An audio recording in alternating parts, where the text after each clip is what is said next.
All right, hey everybody, welcome back. I hope you're all doing well. Thanks for tuning in. Thanks for hanging out as always. So back with some more gameplay for you guys today. Thanks so much for all the support of late. This new short form gameplay content that I've been putting together is doing really well. You guys seem to like it. I've gotten some really great feedback as well, so thanks so much for that. A lot of new players posting saying that, you know, this has been really helpful in them trying to learn Vynnset. So I appreciate that, and more to come. So and it's also, you know, we're all going to interact with Flesh and Blood in different ways. And my relationship with Flesh and Blood kind of ebbs and flows. And right now I'm still very much engaged with Vynnset and these new pieces that we got from Rosetta. So kind of, and I'm also very busy with work of late. So my capacity to interact with the game is limited to sort of trying to solve Vynnset in a way. I am, and I have been really interested in Florian, but I just haven't had the time to like put a Florian deck together and put some testing in. So I'm kind of just like focusing my attention on really getting some reps on this mid-range Vynnset list, trying to like hone it in. So on that note, why don't we take a look at where the list is? It really hasn't changed since the last sort of like series of short form gameplay. So you won't be surprised by too much. Crown of Providence is back as like the default headpiece. The main 48 is like nothing will jump out at you. 6 Deathly Whales are new pieces, Deadwood Dirge. And maybe one note is that Malefic Incantation. I was like unsure about how impactful this card would be, but super outperforms. So it's definitely a main board staple, I would say. And Succumb to Temptation is like game warping, so very good.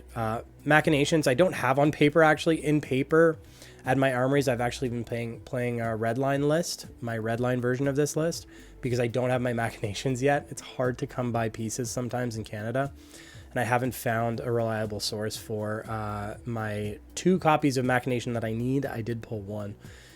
So anyways, hoping to pull another one at our PQ draft next weekend, but we'll see. Anyways, so nothing too spicy out of the 48. A couple other notes. I have been testing Haunting Rendition, and I do really like it, on top of the art being absolutely insane. Block 4 when you need it. Also prevent 2 and make a rune chant when you need it. So it's quite versatile. Very good into wizard as well. So I would give this one a try for sure. In some ways, even more versatile than reduce your rune chant. When you have to pay for the one, it kind of like pigeonholes you in a weird way, and it feels really bad where you're turning 2 cards into 2/2 blocks and making a rune chant. So it can feel very bad. It can also feel very good when you when it's free, when you have a rune chant and it's blocking 4 and making rune chant. So anyways, Haunting Rendition is worth a try for sure. Face Purgatory, underperforming. I was pretty high on it. I do think it's still quite good into certain matchups, go tall heroes specifically, and those that you really want to strip cards from their hand.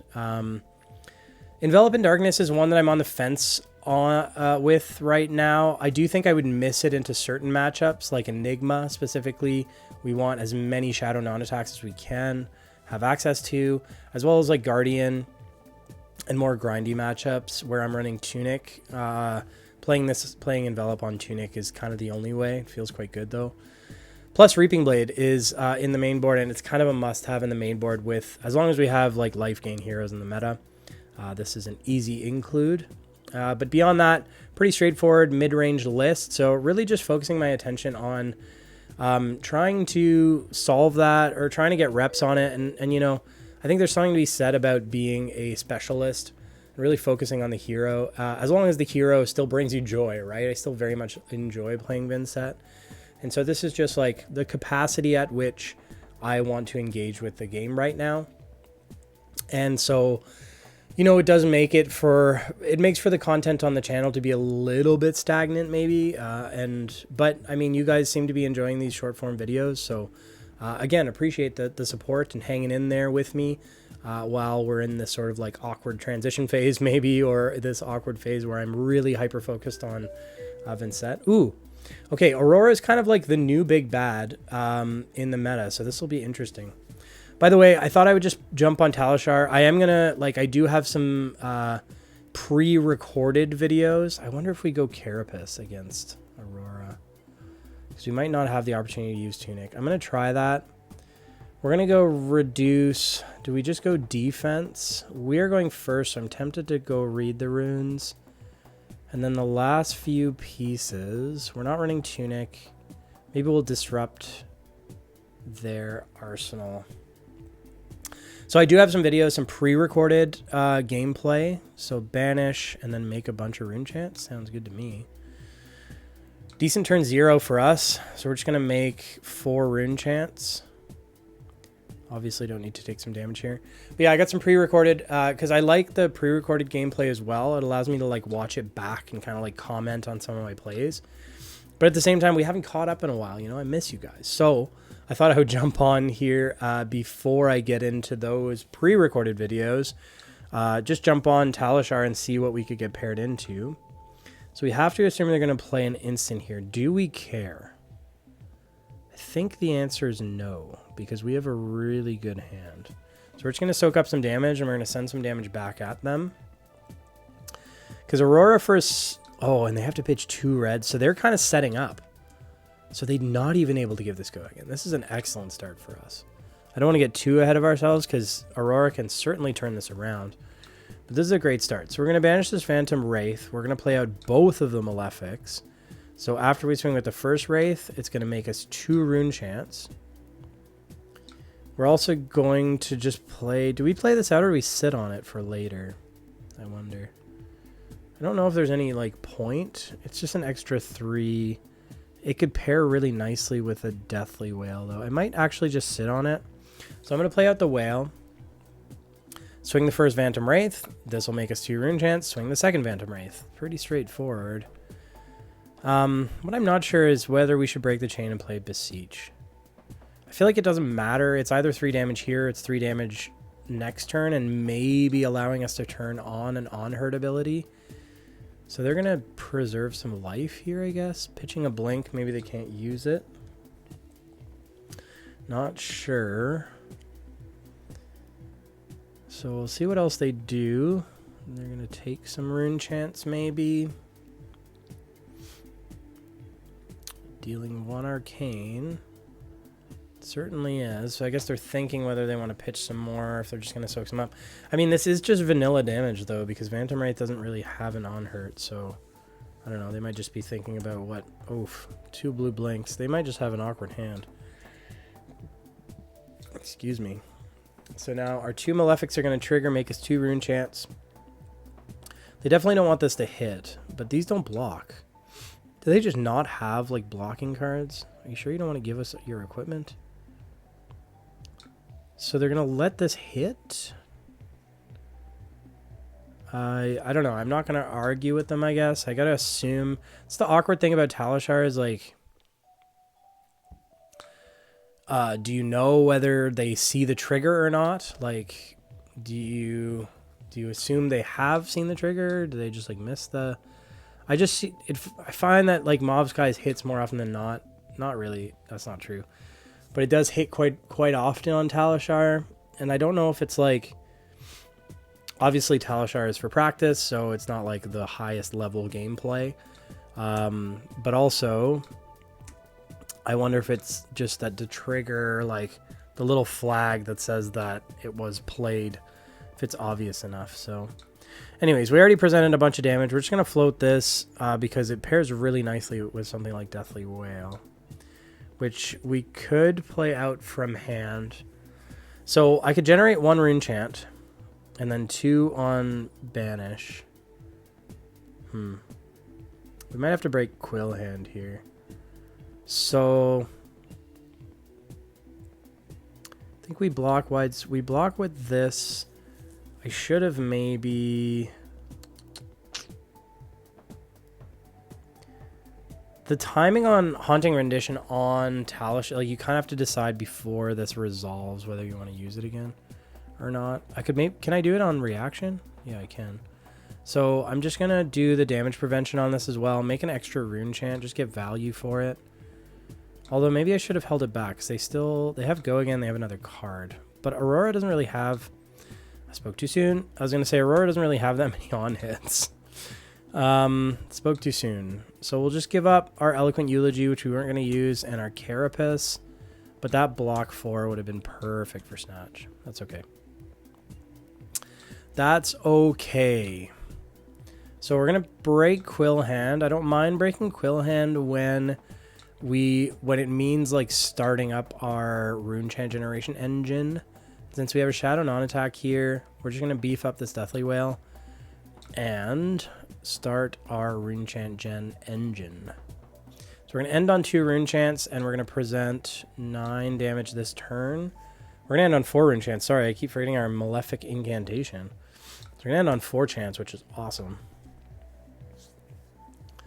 So yeah, like, that to me is decent value for Vexing when we have a Shadow card and a Deathly Whale, just to like start that engine up sort of thing. So what did I say? I said 9. No, it's 8 and 4. So this is like 12 damage. It's pretty good. Pretty good like setup turn, I'd say. Are they going to go to 12? Half of our life total. Again, I got to be careful not to speak too soon because Aurora can 100% do very scary things on their turn and turn this around quite easily. Okay, can we let it resolve, please? Blocking. Okay, excellent. I just need to think a little bit. That's fine. So blocking and sinking your arsenal, or just blocking with crown? They must need to be... They're looking to fix their hand, maybe? Maybe not. I don't know. Okay, taking some damage.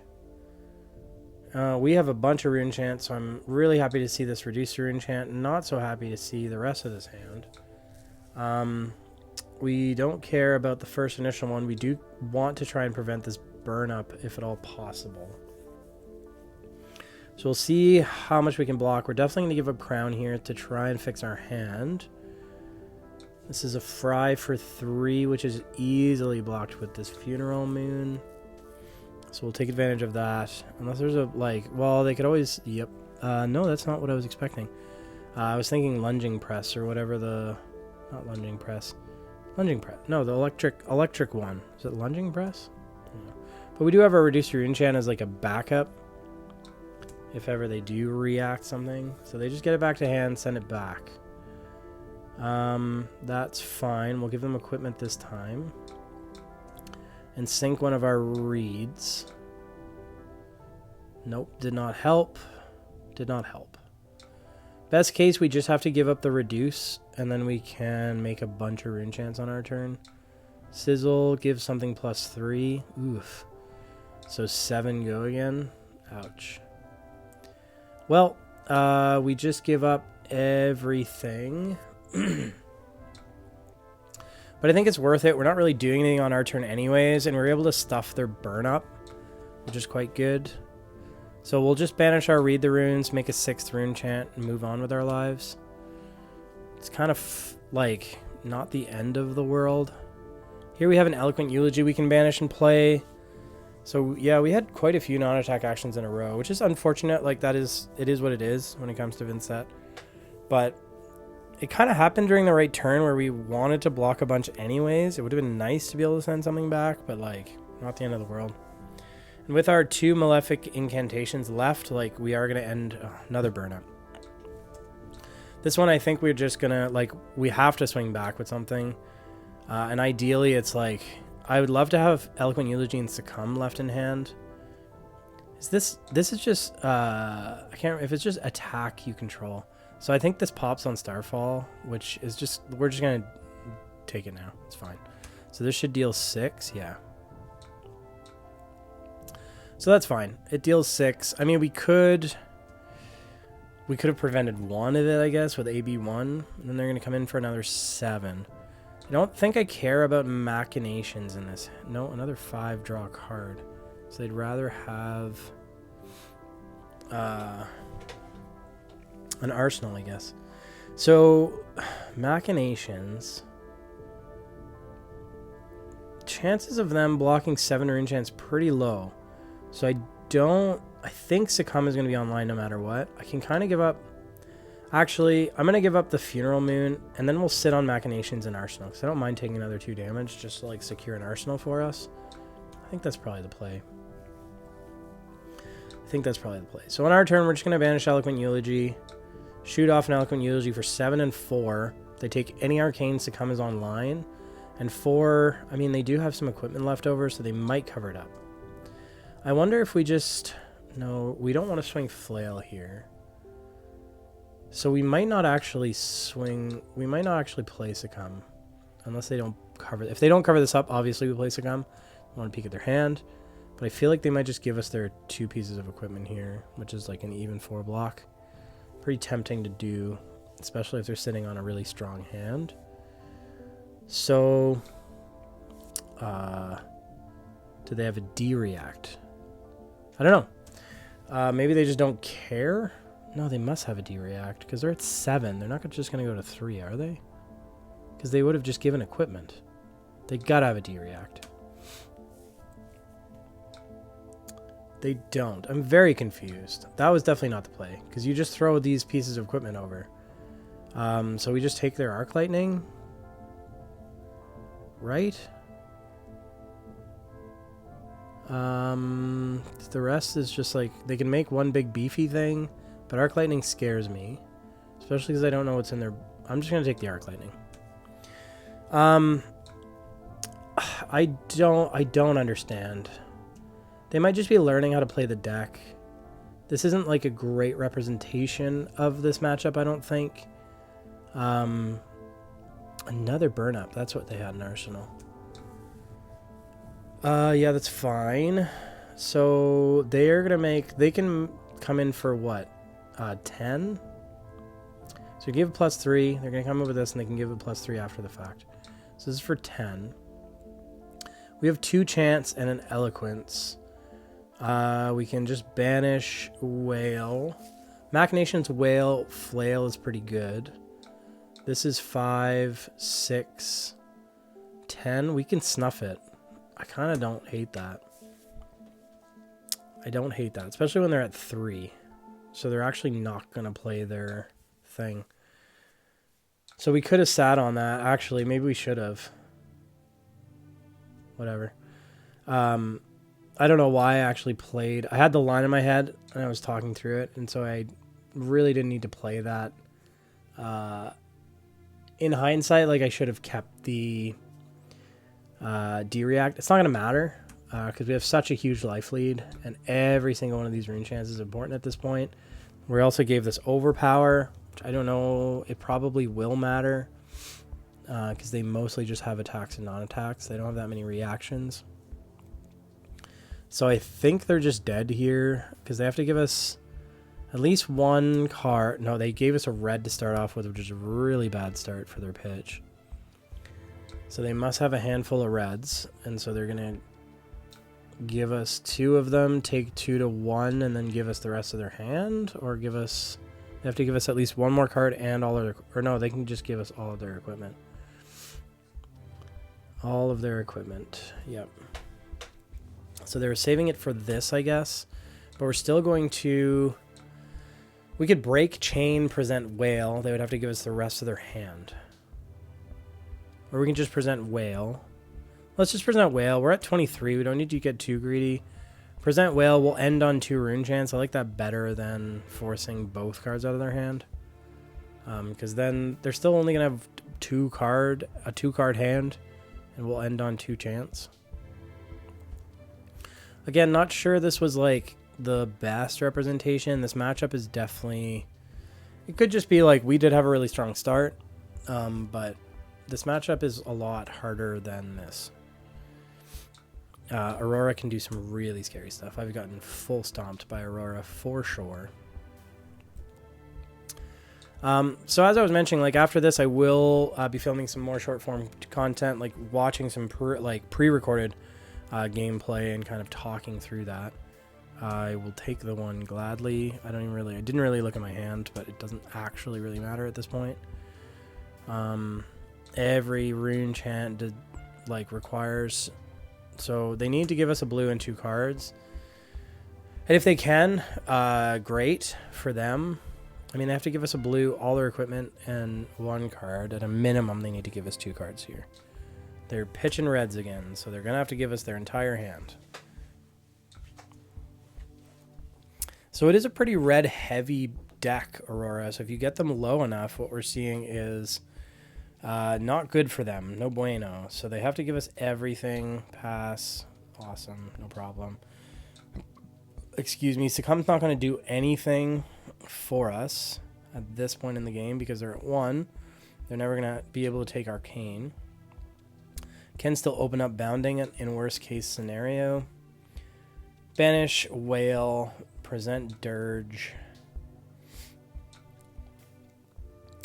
And then Whale, another 3 and 6. So this just says give us 3 cards minimum if you have a blue. If you don't have a blue, oh, then they are dead. GG's. So they give us 2. No, they're not dead because they had a yellow. Just weird that they pitched the red first. No, they are dead. Okay, good game, good game. Bit of an awkward one, but they could have just had some awkward... It seemed like they had some awkward hands early on. So anyways, thanks again so much, everybody, for the support lately. Please consider subscribing if you're not already subscribed. That's a word that I just made up, but do that if you want to. Help support, free, so all that good stuff. But yeah, I hope you're enjoying this short form content. This was sort of just like a random one. Catch up a little bit, give you guys a little bit of an update. But we'll be back soon with some more short form content, gameplay content for you guys. So yeah, we'll see you very soon. Cheers, everybody.